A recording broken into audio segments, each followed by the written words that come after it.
हे पार्थ, जैसे मैं तुम्हें धर्म, नीति और युद्ध के गूढ़ रहस्य बताता हूं, वैसे ही आज मैं तुम्हें एक गुप्त नीति का उपदेश दूंगा।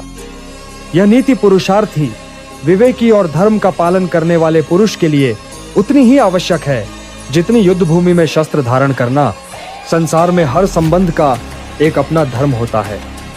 पति पत्नी का संबंध पवित्र है, वह गृहस्थ जीवन का आधार है। किंतु जैसे अग्नि में आहुति सीमित मात्रा में ही डाली जाती है, वैसे ही जीवन के रहस्य भी सीमित रूप से ही प्रकट किए जाने चाहिए, क्योंकि जो कुछ संपूर्ण रूप से उजागर कर दिया जाता है वह समय आने पर शस्त्र बन सकता है। पार्थ, स्त्री का हृदय करुणा से भरा होता है और उसका स्वभाव संवादशील है। यह उसकी प्रकृति है, उसका दोष नहीं।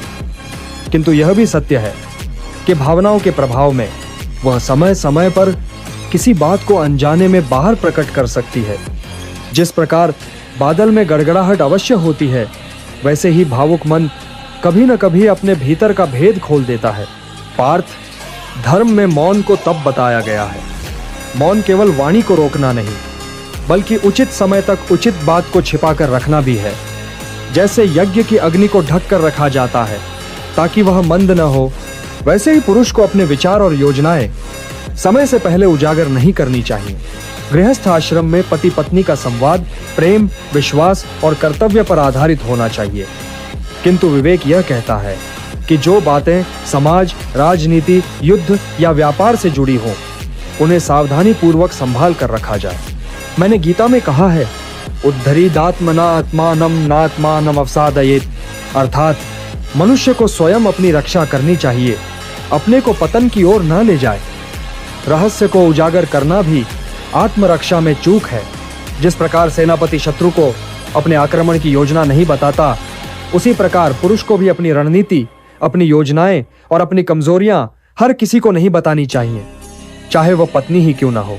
पार्थ, सोचो यदि पांडवों ने युद्ध से पहले अपनी संपूर्ण रणनीति द्रौपदी को बता दी होती और वह किसी भावुक क्षण में इसे प्रकट कर देती, तो क्या कौरव तैयार न हो जाते? यहां तक कि यदि वह अनजाने में संकेत भी दे देती तो भी योजना विफल हो सकती थी।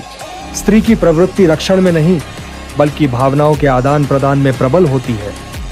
इसलिए विवेकशील पुरुष अपने कुछ विचार केवल अपने हृदय में या विश्वसनीय धर्मनिष्ठ सहयोगी तक ही सीमित रखता है। यह मत समझो कि यह उपदेश पत्नी के प्रति अविश्वास है।